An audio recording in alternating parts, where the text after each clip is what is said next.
Friends నమస్తే. C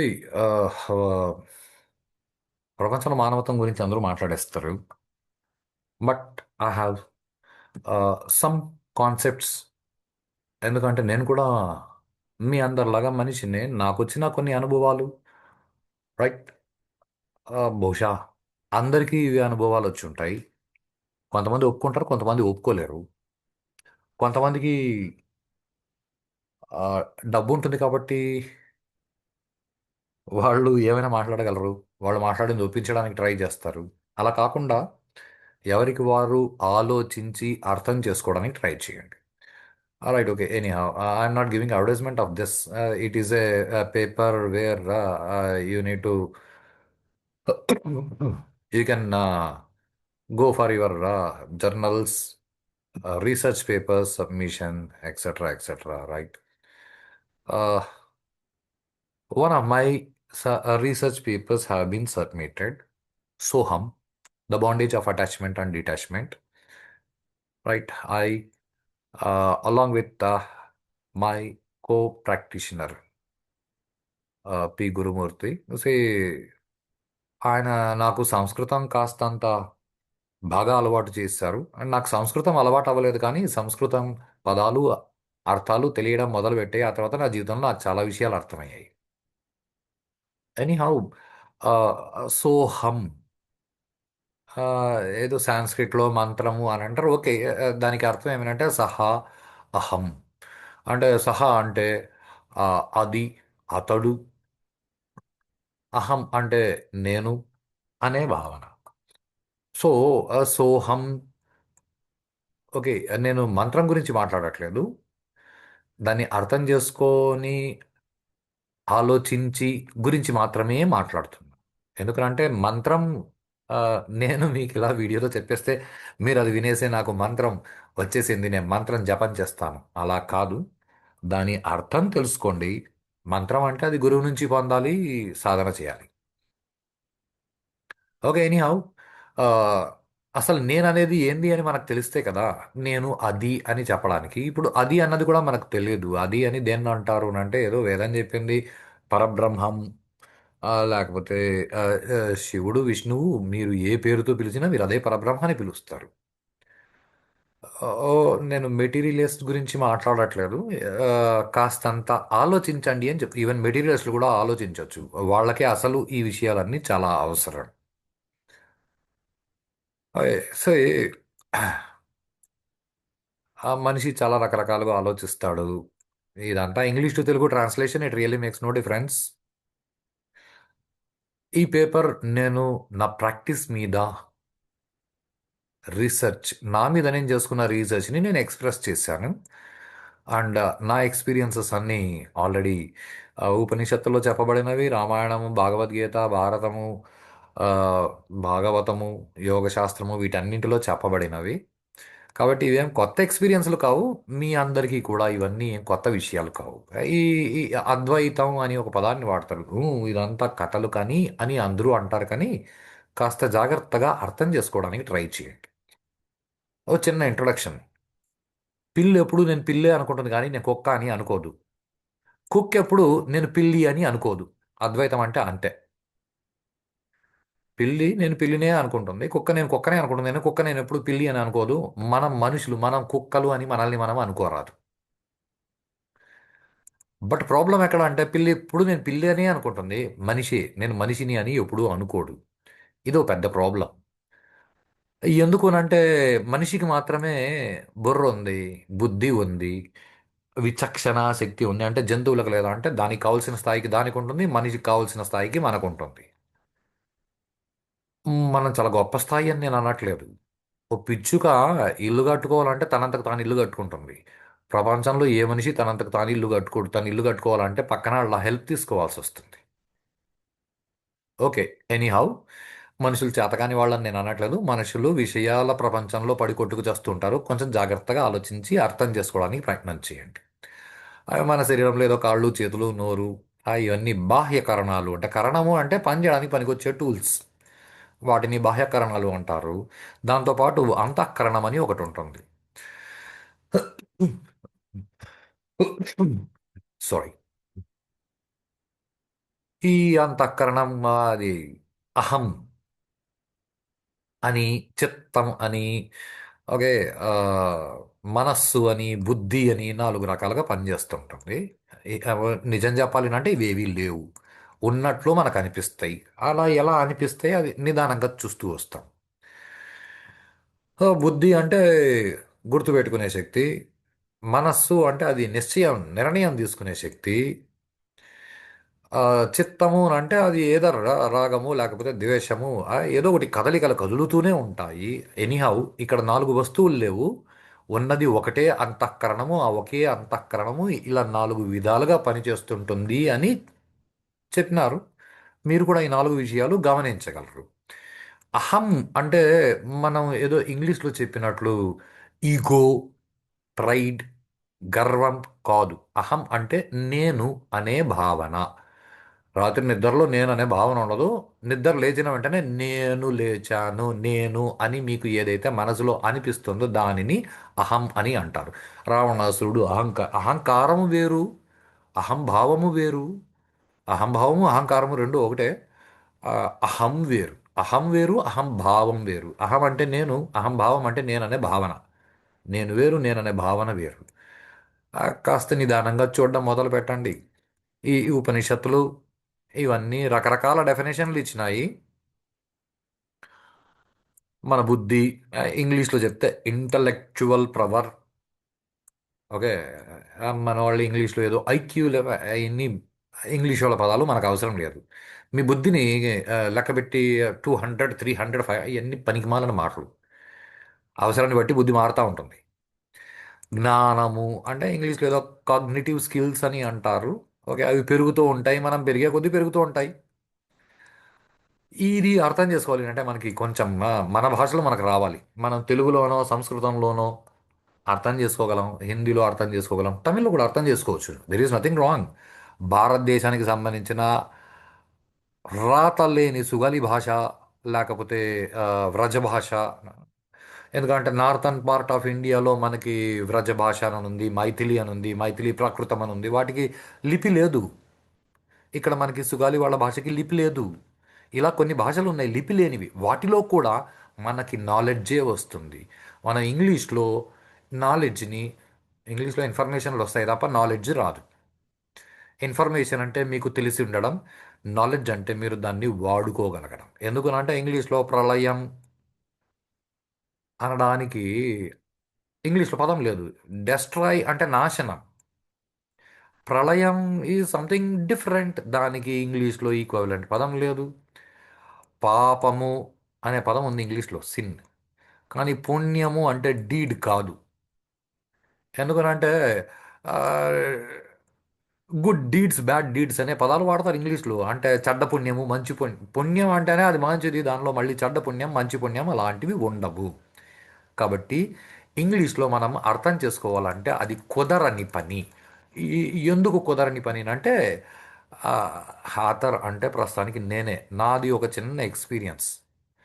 చిన్నప్పుడు అంటే దాదాపుగా ఫిఫ్త్ క్లాస్లో ఉన్నప్పుడు అప్పుడే ఇంగ్లీష్ అక్షరాలు కూడుకొని చదవడాన్ని మొదలుపెట్టాను. ఇంటి నుంచి మా అమ్మగారు నన్ను చేయి పట్టుకొని స్కూల్కి తీసుకెళ్తుండిన్నారు. స్కూల్కి తీసుకెళ్తుంటే అక్కడ ప్రాథమిక ఆరోగ్య కేంద్రము, ప్రైమరీ మెడికల్ సెంటర్, దాని మీద ఈ అక్షరాలు రాసున్నాయి. నేను కూడుకొని చదివాను. ఆ, హమ్ డూ హమారే డూ. మా అమ్మగారు అన్నారు కాదరా అది హమ్ దో హమారే దో అన్నారు. ఓకే ఎనీ హౌ అట్లా అంటే అర్థం ఏమి అన్నాను. మా అమ్మ లాగిపెట్టి చంప మీద ఉడి కొట్టి మూసుకొని పదా అనింది. దేరెంట్స్ మ్యాటర్. అప్పుడు దాని ఎఫెక్ట్ నాకు కనిపించలా.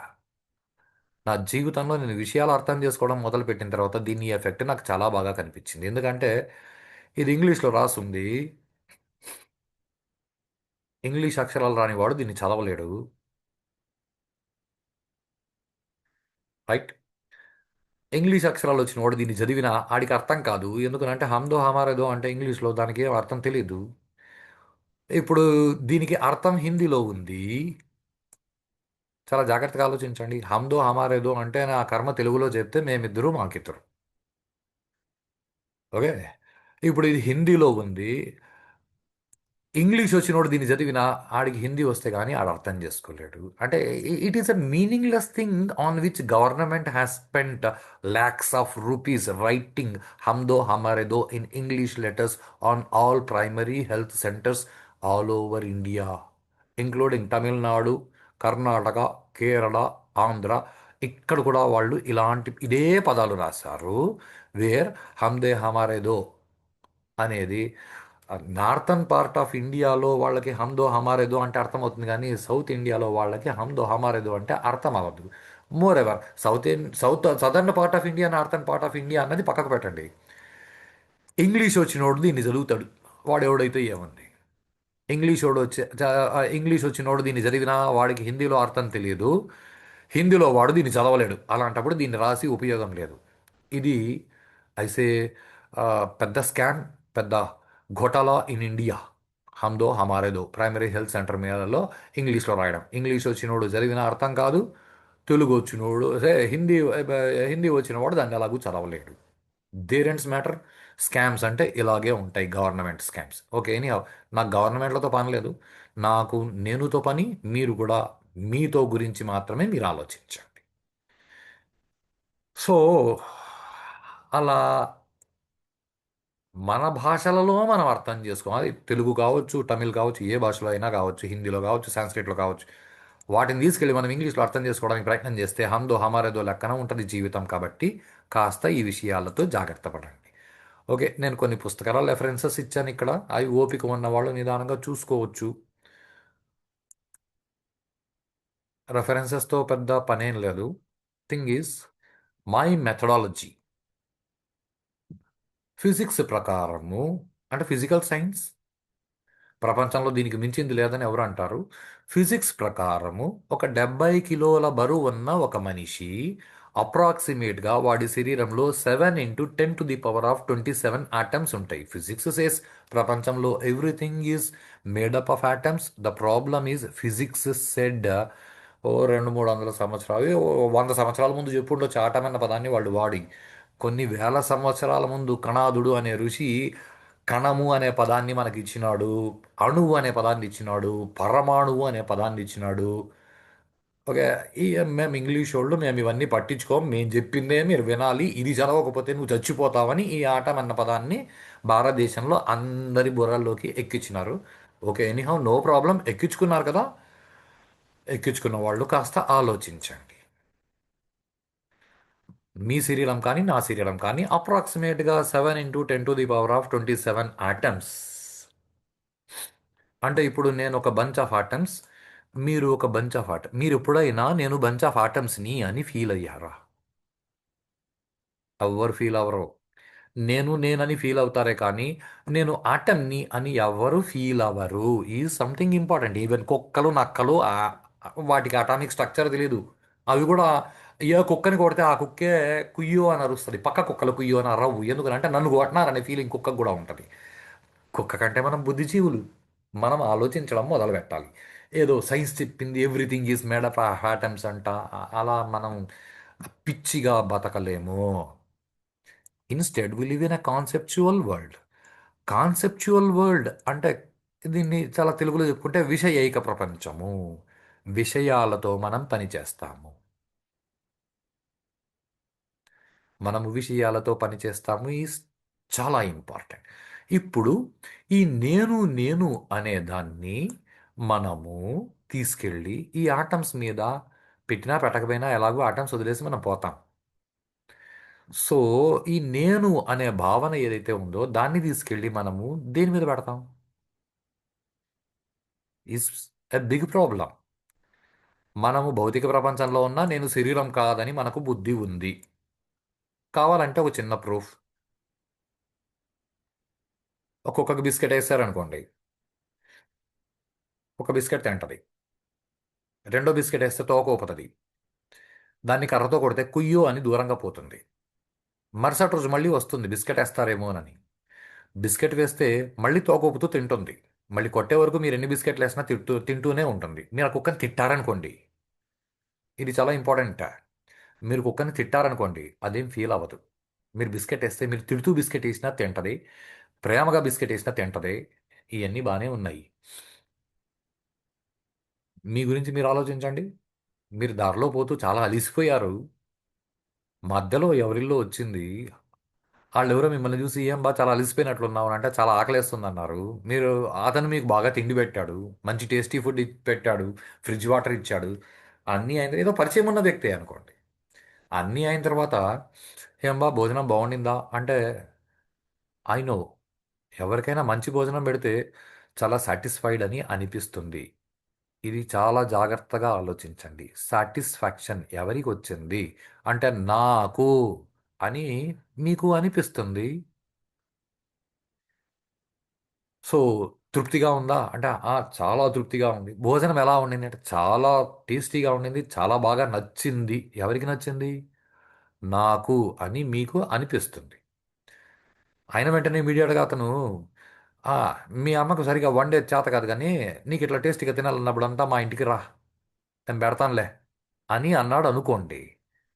ఐ ప్రామిస్, జీవితంలో ఇంకొకసారి ఆడింటికి మీరు భోజనానికి పోరు. ఎందుకునంటే వాడు ఎంత తిండి పెట్టినా మీ అమ్మకు వండేది చేత కాదు గానీ అన్నాడు. మీ అమ్మకు నిజంగా వండేది చేతనవుతుందో కాదో అది వేరే విషయం. కానీ మీ అమ్మని అంటే మీకు వాడు నచ్చలా. ఎవరికి నచ్చలా? నాకు నచ్చలేదు. ఈ నేను, నేను, నాకు అని ఏదైతే అనిపిస్తుందో అది అహం. నాకు నచ్చింది, నాకు నచ్చలేదు, నాకు ఇది ఇష్టం, నాకు ఇది ఇష్టం లేదు, నేను ఈ పని బాగా చేస్తాను, నాకు ఆ పని బాగా, నాకు ఆ పని చేయడం ఇష్టం లేదు. ఈ నాకు అని ఏదైతే అనిపిస్తుందో అది అహం. ఇది కొంచెం అర్థమైందనుకోండి, మనిషి బతుకు అర్థమవుతుంది. కాస్త జాగ్రత్తగా ఆలోచించండి. ఈరోజు భోజనం పెట్టాడు బాగానే ఉంది. ఏదో కామెంట్ చేశాడు. నేను ఫీల్ అయ్యాను. రేపు మళ్ళీ భోజనం పెడతానురా అంటే మీరు అటువైపు కూడా చూడరు. తల తిప్పుకొని వెళ్తారు. మరి కుక్కని తిట్టి దానికి తిండి పెట్టినా, కొట్టి తిండి పెట్టినా మరుసటి రోజు కుక్క వచ్చేస్తుంది. మరి మనం ఎందుకు పోలేం? అంటే కుక్కకి నేను శరీరము మాత్రమే అనే భావన ఉంటుంది. కాబట్టి శరీరానికి దానికి ఇస్తే చాలు. దానికి శరీరానికి కావలసిన తిండి పడేస్తే నువ్వు తిట్టినా కొట్టినా నీ వెనకాల తోకూపుకుంటూ తిరుగుతుంది. కానీ మనిషి కుక్క కాదు. ఆడికి నేను అని ఒక ఫీలింగ్ ఉంటుంది. ఇది చాలా జాగ్రత్తగా పట్టుకోండి. నేను అని ఒక ఫీలింగ్ ఉంటుంది. నేను అన్న ఫీలింగ్కి రెండు చాలా బేసిక్ రిక్వైర్మెంట్స్ ఉన్నాయి. ఒకటి గుర్తింపు. అదేదో సినిమాలో పవన్ కళ్యాణ్ గారు చెప్పినట్లు చేతనైతే శిక్షించు లేకపోతే క్షమించు కనీసం గుర్తించు. ఈ గుర్తింపు, నేను అనే గుర్తింపుని మనిషి కోరతాడు. Is first thing. Second thing, ఈ నేను అనేది ఇట్ ఎక్స్పెక్ట్స్ రెస్పెక్ట్. దానికి గౌరవం ఎక్స్పెక్ట్ చేస్తాడు. దానితో సంబంధం ఉన్న వాటికి గౌరవం ఎక్స్పెక్ట్ చేస్తాడు. అఫ్ కోర్స్ మీ అమ్మగారు సరిగా వంట వండలేదనుకోండి, నో ప్రాబ్లం. మీ అమ్మ సరిగా వండదు అని అంటే మీకు కోపం వస్తుంది. కోపం ఎవరికి వచ్చిందంటే నాకు.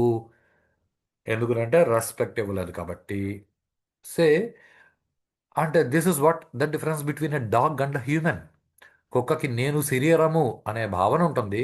మనిషికి నేను నా శరీరము అనే భావన ఉంటుంది, కానీ నేనే శరీరము అనే భావన ఉండదు. So is what we are living in a conceptual world. నేను అనే ఫీలింగ్ కోసము మనం బతుకుతున్నాం. నేను అనే ఫీలింగ్తో బతుకుతున్నాం. ఈ నేను అనే ఫీలింగ్ రాత్రి నిద్రలో పడిపోతుంది. ఎక్కడ పడిపోతుందో అది వేరే విషయం, దాన్ని పక్కకు పెట్టండి. నేను అనే ఫీలింగ్ లేదు కాబట్టి బాగా నిద్రపోయేవాడి పక్కన మైసూరు పాకు పెట్టినా లేడు. బాగా నిద్రపోయేవాడు పక్కన ₹1,00,00,000 పెట్టి ₹1,00,00,000 తీసుకో అని మీరు చెప్పిన వాళ్ళు లేడు. ఎందుకంటే నేను అనే ఫీల్ ఏదైతే ఉందో అది లోపల పడిపోయింది. ఎక్కడ పడింది అన్నది పక్కకు పెట్టండి. అది యోగ సాధన చేస్తే అర్థమవుతుంది ఎక్కడ పడుతుంది అని. అదర్వైజ్ ఇప్పుడు ఈ నేను అనేది ప్రాబ్లం ఎక్కడ అంటే ఒక్కొక్కసారి శరీరానికి దెబ్బ తగిలితే నాకు తగిలింది అని అంటాం. అంటే శరీరము నేను అనేది కూడా కరెక్టే. శరీరము నేను అనేది కరెక్టే. శరీరం లోపల లోపల నాకు అనిపిస్తుంది నేను నేనని, అది కరెక్టే. మరి ఏది కరెక్ట్ అంటే అసలు నిజానికి ఈ నేను నేను అని ఫీలింగ్ అంతే. ఆ ఫీలింగ్ తీసేస్తే ఏదైతే ఉందో అది అసలైన నేను. ఆ అసలైన నేనుని మనం పట్టించుకోం. ఈ ఫీలింగ్ ఏదైతే ఉందో దీనికి మనము యాటిట్యూడ్, ఈగో ఇలాంటి పనికిమాలిన పేర్లు పెట్టి అసలు నేనన్న పదానికి అర్థం తెలియకుండా తయారు చేసి పెట్టుకున్నాం. కాస్త జాగ్రత్తగా ఆలోచించండి. ఆ, ఈ వ్యక్తిత్వం ఏదైతే ఉందో, వ్యక్తిత్వం అంటే నేను అన్నదాన్ని మనం బయటికి చూపించుకోవడం. ఈ నేను అన్నది మనం బయటికి చూపించుకోవడం వ్యక్తిత్వం. ఇది మన బుద్ధిని బట్టి, మన చిత్త సంస్కారాలని బట్టి ఉంటుంది. ఆఫ్ కోర్స్ ఇక్కడ మళ్ళీ నేను మనసు అనే పదం వాడుతున్నాను. మనస్సు అంటే నిజానికి అది దేశము, కాలము, స్థితి, పరిస్థితి వీటికి లొంగిపోతుంది. ఎనీహౌ అసలు మన అన్న పదము ఇట్స్ మనసు అంటే అసలు లేనిది అని అర్థం. ఓకే, మనసు అంటే లేనిది దాన్ని మళ్ళీ చూస్తాం. అసలు మనసు అనేది లోపల ఉంది కాబట్టి మీరు దాని ద్వారా మీరు వ్యక్తీకరించబడుతున్నారు. మనసు అనేది ఒకటి ఉందని ఒప్పుకోండి. It is not a cinematic dialogue. Right, ఆ సినిమాల్లో వాళ్ళ తల మీద కొట్టుకొని నేను ఇక్కడి నుంచి ఆలోచించను, ఛాతీ మీద కొట్టుకొని నేను ఇక్కడి నుంచి ఆలోచిస్తాను. శివ శివ. ఆ, వాడి తలకాయ, వాడు గుండెకాయ ఆలోచించదు ఎప్పుడు, తలకాయ మాత్రమే ఆలోచిస్తుంది. నేను ఇక్కడి నుంచి ఆలోచిస్తాను, అక్కడి నుంచి మోకాల నుంచి ఆలోచించమనండి, మనకెందుకు కర్మ. మనం మనుషులు, మనం ఎప్పుడు బుర్ర నుంచినే ఆలోచిస్తాం. బుర్ర ఎక్కడ ఉంటుంది అంటే తలకాయలో ఉంటుంది. ఓకే, ఎనీహౌ ఈ చిత్తవృత్తులు, రాగద్వేషాలు ఇవన్నీ మాకేం లేవని మనం అనుకుంటాము. మన శాస్త్రాలు లైక్ ఫిజిక్స్, కెమిస్ట్రీ, బయాలజీ ఇవన్నీ బాడీ మీద ఫోకస్ చేస్తాయి. వేరాస్ సైకాలజీ ఇవన్నీ వ్యక్తిత్వం మీద. వ్యక్తిత్వం అంటే మిమ్మల్ని మీరు బయటికి చూపించుకుంటున్న పద్ధతి. అవన్నీ దీంతో పనిచేస్తాయి. మన భారతదేశంలో చదువులన్నీ ఈ ఫిజికల్ అటామిక్ స్ట్రక్చర్ని బేస్ చేసుకుని మనం బతకట్లేదు. ఎందుకంటే మనం ఆటమ్స్ అయినా మనం ఆటమ్స్ కాదని మనకు తెలుసు. నేను అనేది ఇట్ ఈస్ నాట్ ఆటమ్. నేను అనే ఫీలింగ్ ఎన్ని ఆటమ్స్లో ఉందో చెప్పండి. మీ బాడీలో ఉన్న అన్ని ఆటమ్స్లోనూ ఉంది. మీ మనసులో ఉంది. ఆ మనసు అనేది అసలు ఎక్కడుందో చూపించు. ఆడెవడో దేవుణ్ణి చూపించన్నాడు అంట. అదేదో ఒక సినిమాలో కూడా the same kind of thing goes on. Brahmanandam ఎవడో లాగిపెట్టి పట్టని కొడతాడు. అబ్బా నొప్పేసింది అని అంటే చూపించు అని అంటాడు. బోడి నీకు వచ్చిన నొప్పిని నువ్వు చూపించలేవు, నువ్వు దేవుణ్ణి చూస్తావా? ఇవన్నీ పనికిమాలిన మాటలు, వాటిని పక్కకు పెట్టండి. Anyhow it is not, it is శాస్త్రబద్ధంగా ప్రూవ్డ్ పేపర్. దీన్ని కొన్ని పదుల సంఖ్యలో మనుషులు కూర్చొని చదివి బుద్ధి జ్ఞానం ఉన్నవాళ్ళు, ఈ సబ్జెక్ట్కి సంబంధించిన వాళ్ళు, ఇది చాలా ఇంపార్టెంట్. ఈ సబ్జెక్ట్కి సంబంధించిన వాళ్ళు ఎందుకు అంటే physics cannot B proof of chemistry, physics cannot prove chemistry, chemistry cannot prove physics. ఈ రెండు సబ్జెక్టులు కలిసి బయాలజీని ప్రూవ్ చేయు. అలాంటప్పుడు బోర్డు ఈ సబ్జెక్టులు తీసుకొచ్చి భారతదేశపు జ్ఞానాన్ని ప్రూవ్ చేయాలని మనం అనుకోవడం మూర్ఖత్వం. మీరు రాయికి పాలు పోస్తారు. మాది కాన్సెప్చువల్ వరల్డ్, విషయాలకు సంబంధించిన ప్రపంచం. అదే ఒక రాయిని తీసుకెళ్ళి కిందేసి స్టెప్ అని అంటాము. ఒక రాయిని నిలువుగా నిలబెట్టి దాన్ని దేవుడని అంటాం. మేము మూర్ఖులని మీకు అనిపిస్తే నో ప్రాబ్లం. మేము ఇలాగే ఉంటాం. మేము మారం. మేము కొన్ని కోట్ల సంవత్సరాల నుంచి మారట్లా. మేమేదో 1000 సంవత్సరాల ముందు మారి, 2000 సంవత్సరాల ముందు మారి, 3000 సంవత్సరాల ముందు మారి, 5000 సంవత్సరాల ముందు భగవద్గీతలో శ్రీకృష్ణ భగవానుడు అనార్యజుస్తం అని ఒక పదాన్ని వాడినాడు. అంటే ఆర్య అన్న పదం 5000 సంవత్సరాల ముందు కృష్ణ భగవానుడు వాడినాడు అని వ్యాస భగవానుడు రాసినాడు. అంటే ఆర్య అన్న శబ్దం 5000 సంవత్సరాల ముందు వాడబడిందని ఎందుకు ప్రూఫ్. ఆ, బాగా చదువుకున్న మూర్ఖులు అంటే ఆర్యులు అంటే జర్మనీ నుంచి ఇండియాకు వచ్చి, ఆ రోజుల్లో జర్మనీ అనే పదం కాదు కదా, అసలు జర్మనీ అనే దేశమే లేదు. ఇది ఆలోచించడం మొదలు పెట్టండి. మీరు భారతీయులు, మీ బేసిక్ భాష మీకు చాలా విషయాలు నేర్పుతుంది. మీ భాష ఈజ్ సంథింగ్ ఇంపార్టెంట్. ఎందుకంటే మీ భాషలో మీరు వాడే పదాలు తెలుగులో ఎవరైనా చనిపోయారనుకోండి, సంబడి డెడ్, హిందీలో ఏమంటారంటే మార్గయ, తెలుగులో అతను చనిపోయాడు. ఓ తమిళ్లో అవర్ ఇరాంతు విత్తార్. However if you translate into English they just say he died or he is dead. పచ్చిగా తెలుగులో చెప్తాడు చచ్చాడు అన్నారు, కానీ చనిపోయాడు అని అనలేదు. మన వాళ్ళు చచ్చాడు అని ఎవరు ఎవరి గురించి చెప్పరు. మనం చెప్పింది యాజ్ ఇట్ ఈస్ ఇంగ్లీష్లో చెప్తే హీఈస్ డెడ్ అండ్ గాన్ అని చెప్పాలి. హీ డైడ్ అండ్ గాన్ అని చెప్పాలి. ఎందుకంటే మన భాష భారతదేశంలోని అన్ని భాషలు ఒకటే కైండ్ ఆఫ్ న్యాచురల్ అలైన్డ్ రిథంతో పనిచేస్తాయి. ప్రపంచంలో మిగతా భాషలు అలా పనిచేయదు. మిగతా భాషలో అంటే you take any English or whatever it is. Say ఇవన్నీ నా అనుభవంతో నేను చెప్తాను. నేను అర్థం చేసుకున్న పద్ధతి. ఒకసారి మా గురువు గారిని కలిసాను. నా అదృష్టం బాగుండి మా గురువు గారు ఒక చిన్న సిచ్యువేషన్ గురించి అడిగారు. ఆ రోజు ఏం జరిగిందప్పా అన్నారు. నేను చెప్పాను మా నాన్నగారు చనిపోయారు అని. చనిపోయారు అన్న తర్వాత మా గురువు గారు అడిగిన మొదటి క్వశ్చన్, ఆయన చనిపోతూ ఉన్నప్పుడు నువ్వు చూసావా? థింక్. మీరు చాలామందిని చూసుంటారు చనిపోతూ ఉన్న వాళ్ళని. వాడు పోతూ ఉన్నప్పుడు ఆ పోతున్నవాడిని మీరు చూసారా? ఆడెక్కడికి పోయాడు? గురువుగారు అడిగిన ప్రశ్న అలాగే ఉండిపోయింది నా మనసులో. కొన్ని నెలలు పిచ్చాడి లెక్కన ఆయన అక్కడికి పోయాడు. ఎక్కడికి పోయాడు? ఆలోచించండి కాస్త. నా అనుభవం నాది, మీ అనుభవం మీకేం చెప్తుందో. ఎక్కడికి పోతే మాకేం, చచ్చిపోయాడు చచ్చాడు మీ కర్మ, అలాగే చావండి అని నేను గమ్మున ఉంటాను. ఎందుకంటే కుక్క ఎప్పుడు నేను కుక్కే అనుకుంటుంది, పిల్లి అనుకోదు. పిల్లి ఎప్పుడు నేను పిల్లి అనుకుంటుంది, నేను కుక్క అనుకోదు. మూర్ఖుడు మూర్ఖుడే, మూఢుడు మూఢుడే. నేను జ్ఞానవంతుణ్ణి అని నేను అనట్లా. నా బుద్ధికి తోచిన 4 మాటలు నేను చెప్తున్నాను. మీ బుద్ధికి ఏం తోస్తే మీరు అది పట్టుకోండి. కనీసం మీ బుద్ధికి తోచింది పట్టుకోండి.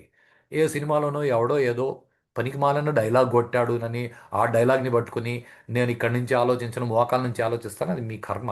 ఎవరిని మార్చలేరు. ఎందుకంటే నేను మా గురువుగారిని అడిగాను, గురువుగారు అసలు ప్రపంచాన్ని మార్చాలంటే అని. గురువుగారు పెద్దగా నవ్వారు.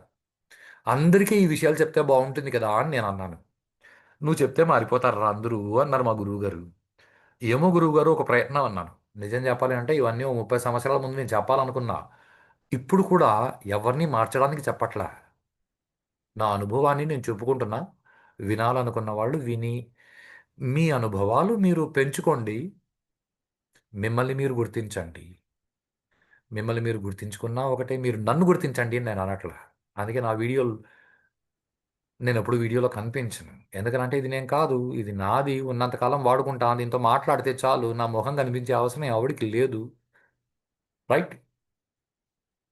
సే ఆ ఆ తర్వాత చాలా సంవత్సరాలు, this is what the statement I said. Within material science physics cannot be used as proof of biology, or these to validate chemistry.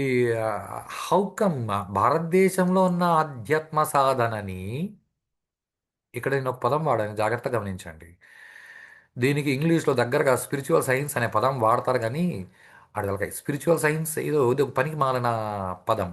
Spiritual science అనేది ప్రపంచంలో లేదు, ఇర్రెస్పెక్టివ్ ఆఫ్. ఒకవేళ భారతదేశంలో ఎవరైనా మేము పెద్ద పెద్ద గురువులు మేము స్పిరిచువాలిటీ నేర్పిస్తామని అంటే ఇది ఒక పనికి మాలిన పదము. స్పిరిచువాలిటీ ఇది ఒక పనికి మాలిన పదము. అలాంటి పదం భారతదేశంలో ఎక్కడా లేదు. స్పిరిట్ అంటే ఆవిరైపోయేది. ఆవిరైపోయే దాని గురించి ఎవడేం నేర్పడు. ఆవిరైపోయే దాని గురించి ఆవిరైపోతుంది, దాని గురించి ఏం నేర్చుకుంటావు? నువ్వు నీ గురించి నేర్చుకో. నువ్వెప్పుడూ ఉండేదానివి, నువ్వెప్పుడూ ఉండేవాడివి. అది అర్థం చేసుకో. అంతేగాని స్పిరిట్ అంటే సంథింగ్ దట్ గెట్స్ ఎవాపరేటెడ్. మనది అధ్యాత్మ విద్య. ఈ పదాన్ని జాగ్రత్తగా పట్టుకోండి. అధ్యాత్మ విద్య అని అంటే స్పిరిచువాలిటీ కాదు. అధ్యాత్మ విద్య అంటే అధిపత్యేన ఆత్మాన్ స్థిత్వాత్ ఇది అధ్యాత్మ విద్య. ఆత్మ అంటే మళ్ళీ సినిమాల్లో చూపించినట్లు ఏదో తలకాయ ఉంటుంది, బాడీ ఉంటుంది, 2 చేతులు, ఒక కింద తోకలాగా ఉంటుంది, ఆ, భూతాలు ప్రేతాలు సంథింగ్ క్రేజీ. అవన్నీ సినిమాల్లో అవన్నీ కంటికి కనిపించేటివి కావు. ఆత్మ అంటే నేను అనేది కంటికి కనిపించదు అనేందుకు ప్రూఫ్. మీ నాన్నగారు చనిపోయినప్పుడు నువ్వు చూసావా అన్నారు. పోయేటప్పుడు నేను మా నాన్నగారిని చూడలా. నేను చూసింది ఇక్కడ మిగిలిపోయిన డెడ్ బాడీనే. అంటే లోపల నుంచి నేను అనేవాడు పోయినాడు. ఈ సంథింగ్ ఇంపార్టెంట్. ఆ నేను అనేవాడు కనిపించడం అనేది ఇంకొక చిన్న ప్రూఫ్.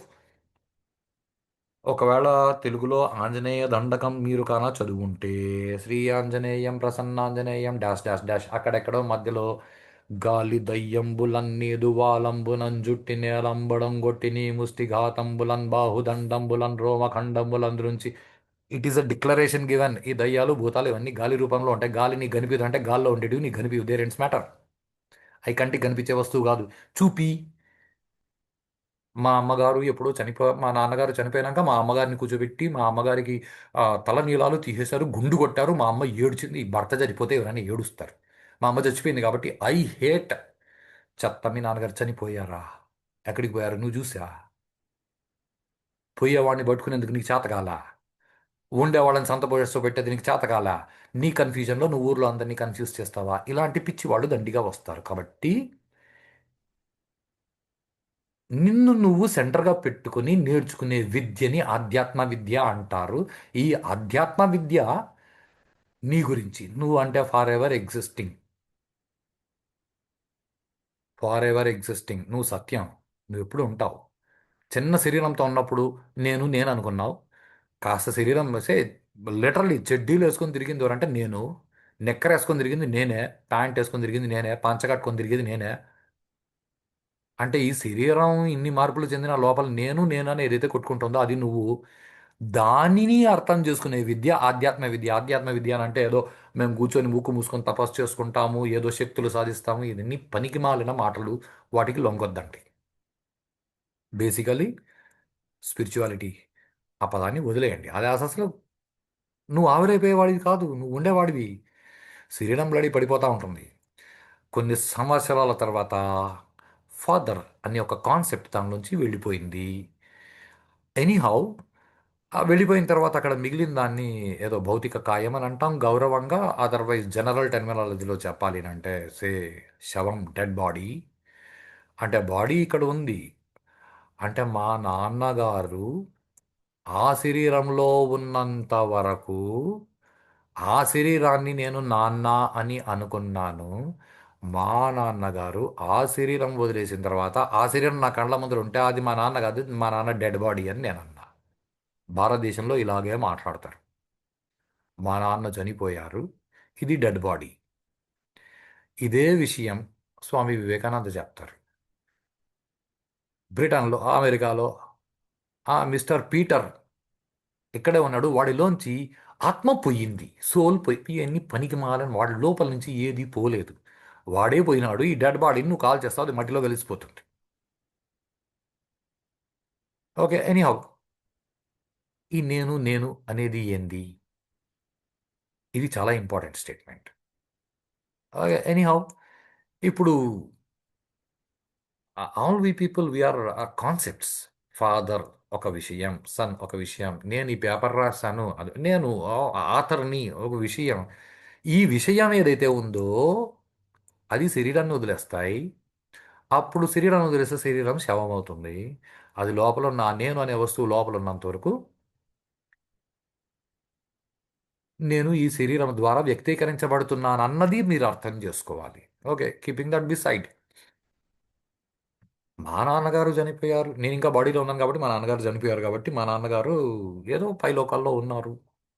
ఓకే, నేను మా నాన్నగారి గురించి మా నాన్నగారు అని అనుకుంటున్నా కానీ మా నాన్నగారు శరీరం వదిలేసి పోయిన తర్వాత ఎక్కడన్నా ఉండిలే, ఎక్కడుంటే మనకెందుకు. ఆయన నా గురించి ఏమనుకుంటూ ఉంటాడు? నేను ఆయన కొడుకునని అనుకుంటూ ఉంటాడా? చాలా జాగ్రత్తగా ఆలోచించండి. మనలో చాలా మందికి నాన్నగారో తాతగారో ఎవరో ఒకరు చనిపోయి ఉంటారు. చనిపోయిన వాళ్ళు మా తాతగారు చనిపోయారు, మా ముత్తాతగారు చనిపోయారు. ఆయన చనిపోయిన తర్వాత కూడా నువ్వేమో ఆయన్ని తాత ముత్తాత అనుకుంటున్నావు. మరి ఆయన నీ గురించి ఏమనుకుంటూ ఉంటాడు? Is something important. ఆయన ఏమనుకుంటూ ఉంటాడు అని అంటే ఆయన ఏమనుకుంటూ ఉంటాడు అని అర్థం చేసుకోవడానికి ముందు మా గురువుగారు ఒక మాట అన్నారు. నాన్న, క్యాన్సర్ వచ్చిన క్యాన్సర్ ట్రీట్ చేసే డాక్టర్ క్యాన్సర్ ట్రీట్ చేసే డాక్టర్ క్యాన్సర్ ఎక్స్పీరియన్స్ అయింటేనే క్యాన్సర్కి ట్రీట్ చేయాలని రూల్ ఏం లేదు. క్యాన్సర్కి ట్రీట్మెంట్ ఇస్తామని ఒక డాక్టర్ అంటే మీరు క్యాన్సర్ బాగా ఎక్స్పీరియన్స్ అయినారా సార్, అనుభవించినారా అని అడిగితే ఆడు కొడతాడు.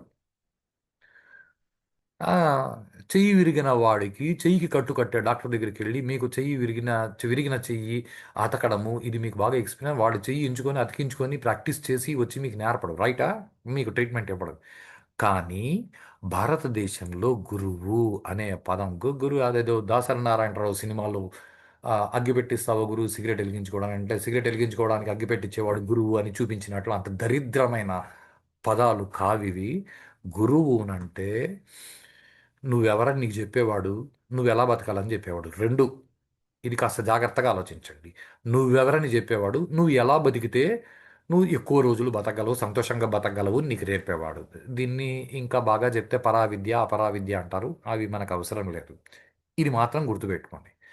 సో ఇప్పుడు నువ్వెవరని చెప్పేవాడు అంటే అధ్యాత్మ విద్య అంటే నిన్ను సెంటర్గా పెట్టి నువ్వు ఇలా బతుకు అని చెప్తాడు. నువ్వు ఎలా బతికితే సంతోషంగా ఉండొచ్చు. సో ఇప్పుడు ఆధ్యాత్మ విద్య నేర్పాలి అంటే నేను అనేది ఏంది అని వాడు నేర్పాలంటే అది ఎక్స్పీరియన్స్ లేకుండా వాడు నేర్పడానికి లేదు. అంటే భారతదేశంలో ఎవడైతే గురువు అనే స్థానంలో ఉన్నాడో వాడు నిజంగా నేను అనేది ఏంది అని అర్థం చేసుకున్న వాడైతేనే వాడు గురువు, వాడు నీకు అధ్యాత్మ విద్య నేర్పగలడు. అంతేగాని ఆ, దారిలో వచ్చిపోయే వాళ్ళందరూ రావణాసురుడి లాంటి సన్యాసులు.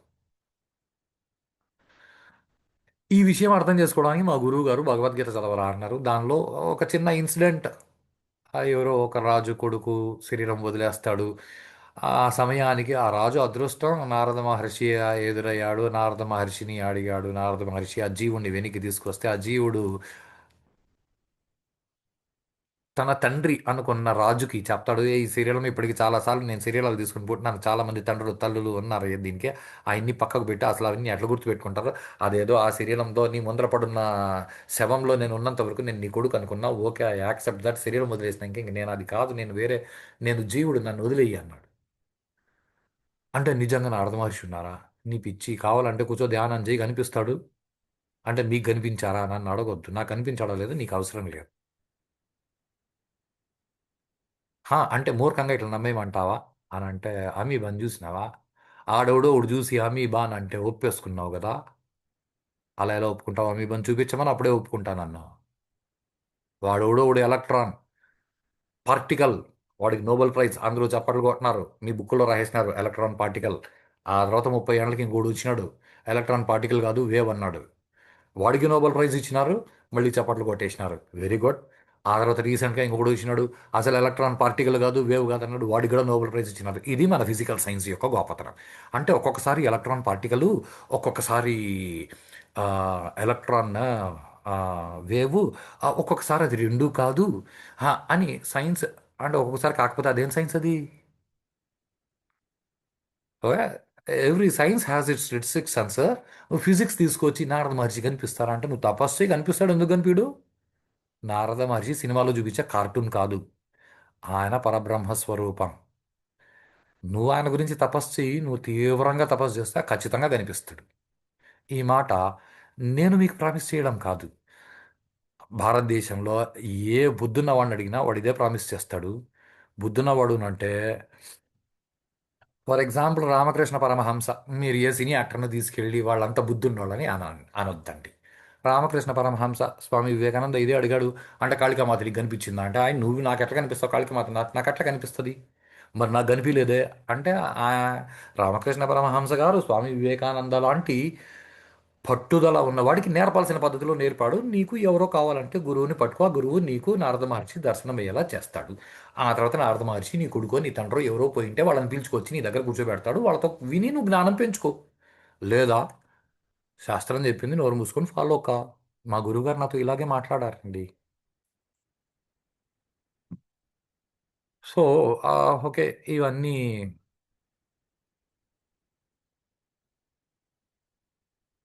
నాకు చాలా సందేహాలు వచ్చినాయి. చాలా గొప్ప గొప్ప వాళ్ళు ఉన్నారు కదా ప్రపంచంలో. మా గురువుగారిని వెళ్ళి అడిగి అసలు విష్ణువు శివుడు ఏం వాళ్ళిద్దరి మధ్య తేడా ఏమి అంటే, మా గురువుగారు ఒక మాట అన్నారు.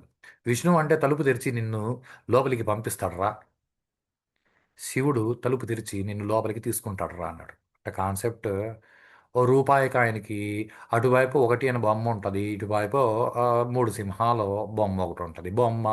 ఇప్పుడు ఆ రెండిట్లో ఒకటి తీయేస్తే అది కాయిన్ కాదు. శివుడే విష్ణువు, విష్ణువే శివుడు. అది అర్థం చేసుకోవడానికి చాలా సమయం పడుతుంది. ఇద్దరిలో ఏం తేడా లేదు. ఒకడు నేను చాలా సత్వగుణంతో ఉంటాను అని చంపుతాడు. ఇంకొకడు నేను తామస గుణంతో ఉంటాను అని చంపుతాడు. ఓవరాల్‌గా వాళ్ళిద్దరు ఇచ్చేది మోక్షం. మనం కరెక్ట్ పద్ధతిలో ఉంటే. అసలు వాళ్ళిద్దరి చేతిలో చస్తే అది మోక్షమే.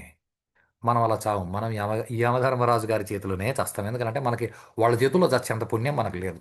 సరే ఓకే. వాళ్ళని పక్కకు పెట్టండి. నాకు ఇంకో పెద్ద డౌట్ వచ్చింది. ఇప్పుడు బౌద్ధ మతాన్ని స్థాపించాడు గౌతమ బుద్ధుడు, ఓకే, సిద్ధార్థుడు. ఆ, బట్ ఎందుకంటే నేను బౌద్ధ మతానికి సంబంధించిన త్రిపీఠకాలలో కూడా కొద్దిగా చదివాను. కొద్దిగా. ఆయన శూన్యాన్ని చూశాడు కదా! అంటే ఏమీ లేదు కదా! మరి భగవంతుడు అనేవాడు ఉన్నాడా? అంటే మా గురువుగారు నవ్వి ఒక మాట అన్నారు. ఓకే. ఆయన శూన్యాన్ని చూశాను అని ఆయన చెప్పాడు కదా! ఆ చూసిన ఆయన ఎవరు? అని అడిగారు. గౌతమ బుద్ధుడు నేను శూన్యాన్ని చూశాను అన్నారు. మంచిది. మరి ఆ చూసిన వాడు శూన్యమైతే వాడికి ఆ విషయం ఎలా తెలుసు? నేను శూన్యాన్ని చూశాను. అంటే నేనన్ని లోపల ఒకడున్నాడు కదా! వాడు అసలు శూన్యం కాదు. వాడు పూర్ణం. అది అర్థం చేసుకో అని మా గురువుగారు అన్నారు. నేను గౌతమ్ బుద్ధుడిని తప్పు పట్టట్లేదు. ఎవరికేం కనిపిస్తే వాళ్ళది చెప్పారు. ఇప్పుడు ఈ పేపర్‌లో నేను చెప్పాల్సింది చెప్పాను.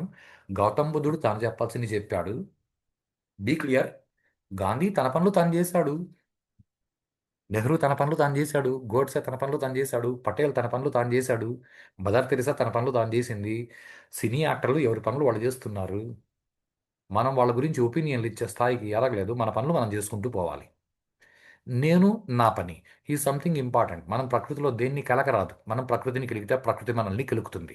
ప్రకృతి మనల్ని ఎలా కెలుకుతుంది అంటే ఇప్పుడు గాజాలో ఉన్నట్లు, ఉక్రెయిన్‌లో ఉన్నట్లు, రష్యాలో ఉన్నట్లు, ప్రస్తుతం బంగ్లాదేశ్‌లో ఉన్నట్లు, ఇజ్రాయెల్‌లో ఉన్నట్లు ఇలా ఉంటుంది ప్రకృతి కెలికితే. ఓ భూకంపం వస్తది. దేశం దేశం మట్టిలో కొట్టుకుపోయి ఉంటది. ఓ సునామీ వస్తది. కొట్టుకొని పోతారు. మనం ప్రకృతిని కలకరాదు. ఇప్పటికి మనం చాలా కెలికేసాం. ఇప్పుడు కూడా జాగ్రత్త పడకపోతే ప్రకృతి మనల్ని కెలుకుతుంది. అంతకంటే ఇంకేం జరగదు. ఓకే. సో, ఇంత అయిన తర్వాత అసలు ఏముంది ప్రపంచంలో? ఏం లేదు కదా! ఆహ్, చాలా డైరెక్ట్‌గా అంటే వచ్చే కొన్ని పిచ్చి పిచ్చి జోకులు, పిచ్చి పిచ్చి డౌట్‌లు మా గురువుగారిని ఎళ్లి ఇది కూడా అడిగాను. ఆ! చాలా సెలబ్రిటీస్ ఉన్నారు కదండీ! గొప్ప గొప్ప వాళ్ళు. వాళ్ళు ప్రపంచంలో జనాలని ఇన్‌ఫ్లూయెన్స్ చేస్తారు. మన యూట్యూబ్ ఇన్‌ఫ్లూయెన్సర్ ఉన్నారు. ఇప్పుడు నేను కూడా ఏదో అనుకోండి. నేను కూడా మిమ్మల్ని ఇన్‌ఫ్లూయెన్స్ చేయడానికి ట్రై చేస్తున్నానని అనుకోండి. No problem. బట్ నేను ఇన్‌ఫ్లూయెన్స్ చేస్తున్న కాన్సెప్ట్ వేరు. ఆహ్, ఎవరి కాన్సెప్ట్‌లు వాళ్ళవి. వాళ్ళంతా సెలబ్రిటీస్. చాలా ఇన్‌ఫ్లూయెన్స్ చేస్తారు కదా! అనంటే మా గురువుగారు ఒక మాట అన్నారు. చాలా జాగ్రత్తగా అర్థం చేసుకున్నాను. Definition celebrity is known to all. Not who knows all. Celebrity అంటే అందరికీ తెలిసిన వాడే కానీ అన్నీ తెలిసిన వాడు కాదు. ఈ మధ్య కాలంలో ఒక సమాజ సంస్కర్త ఒకాయన ఇదే స్టేట్మెంట్ ఇచ్చారు. నాకైతే చాలా సంతోషం వేసింది. మా గురువుగారిని చూసినట్లు అనిపించింది. ఎనీహౌ ఆ తర్వాత ఇంకో పెద్ద డౌటొచ్చింది. అంతా ఇదైనప్పుడు మళ్ళీ రాముడు, రావణాసురుడు, రాముడు లోపల జీవుడు, రావణాసురుడు లోపల జీవుడు. Then what does it make a difference to నాకేం తేడా? అంటే మా గురువుగారు అయోధ్యకాండ, సుందరకాండ ఈ 2 చదువు నాయన రామాయణంలో అన్నారు. దాదాపుగా 5, 6 సార్లు చదివాను. 5, 6 సార్లు చదివిన తర్వాత నాకు ముక్క అర్థం కాలే. అయోధ్యకాండ, అయోధ్యకాండే, సుందరకాండ, సుందరకాండే. సుందరకాండ అంటే హనుమంతుడు పోయినాడు, కొట్టినాడు, చంపినాడు. సీతమ్మని చూసినాడు. అయోధ్యకాండ రాముడు అంత గొప్పగా ఇంతకంటే ఏం పట్టుకోలేదు నా బుర్ర. మా గురువుగారు ఒక క్వశ్చన్ అడిగినారు. "నువ్వు హ్యాపీగా బతకాలంటే ఏం చేయాలన్నా?" హ్యాపీగా బతకాలంటే తినాలి, బాగా నిద్రపోవాలి.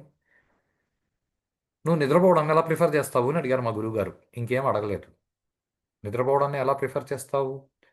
అంటే అప్పుడు నేనెళ్ళి రామాయణం మళ్ళీ ఇంకోసారి చదివా. అప్పుడు నాకు అర్థమైంది. అయోధ్యకాండలో రాముడు అడవులకు బయలుదేరిన తర్వాత అడవిలో చెట్టు కింద తన తల కింద మోచెయ్యి పెట్టుకొని గడ్డి మీద పడుకున్నాడు. హాయిగా నిద్రపోయినాడు. సుందరకాండలో రావణాసురుడు తన అంతఃపురంలో పుష్పక విమానంలో తన అంతఃపురంలో చుట్టూ అంతమంది ఆడవాళ్లు పడుకుని ఉండగా మధ్యలో పడుకోవడానికి ముందు జాగ్రత్తలు చూసుకున్నాడు. ఎందుకనంటే ఆ బయట అంతఃపురం బయట పక్కన 2,60,000 మంది సైనికులు ప్రాకారంలో కాపలా కాస్తున్నారు. వాళ్ళు కాస్తున్నారు లేదా చూసి మళ్ళీ పడుకున్నాడు. అంటే రావణాసుడికి ఎన్నున్నా కాపలా వాళ్ళు లేకపోతే నిద్ర పట్టదు. రాముడికి ఏమీ లేకపోయినా నిద్ర పట్టింది. ఇప్పుడు తేడా అర్థమైందా నాయన అని అడిగారు మా గురువు గారు. సో హాయిగా నిద్రపోవాలంటే రాముడిలాగా బతకాలా రావణాసుడిలాగా బతకాలా ఇద్దరు జీవుడే కదా అంత మాత్రానికి ఏముంది అని అంటే నువ్వే ఎలా నిద్రపోవాలనుకుంటావో ఆలోచించుకో దాని ప్రకారం నువ్వు బతుకు.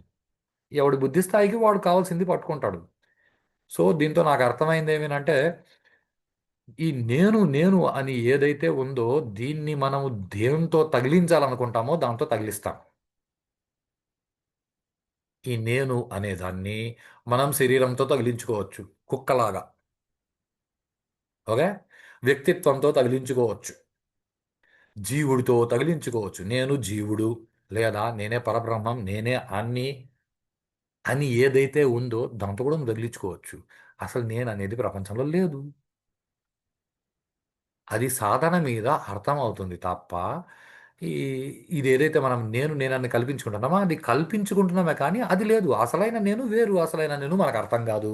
ఈ నేను ఎప్పటికీ మనం ఒక చోట స్థిరంగా ఉండదు. ఒక్కొక్కసారి నాకు అనిపిస్తుంది నేను మా ఆవిడికి భర్తని, ఆ తర్వాత కాసేపటికి అనిపిస్తుంది నా కూతురికి తండ్రిని, నేను తండ్రి నా భర్త నా పెద్ద కన్ఫ్యూజన్. ఇది కాకుండా నేను టీచర్ని, నేను మనిషిని, నేను రెండు కాళ్ళ జంతువుని, నేను ఏందో చేస్తాను. ఏ ఇవన్నీ నాన్న నిజానికి అనుభవానికి రావాలి అని అంటే ఏ గురువును ఆశ్రయించి అర్థం చేసుకోవాలి తప్ప మన బుద్ధి నిలిచే స్థాయిలో లేదు. మోర్ ఎవర్ నేను ఈ రీసెర్చ్ పేపర్కి ముఖ్య కారణం మీరందరూ దీన్ని చదివేసి అర్థం చేసుకుని మోక్షం పొందండి కాదు. ఎవడు పడితే వాడు ఏది పడితే అది పనికి మాలిన పొరంబోకు మాటలు మాట్లాడితే వాటికి లొంగొద్దు. నీ జీవితం చాలా గొప్పది. దాన్ని సరిగ్గా తీర్చిదిద్దుకో. ఓకే. థ్యాంక్స్ అండి. నమస్కారం.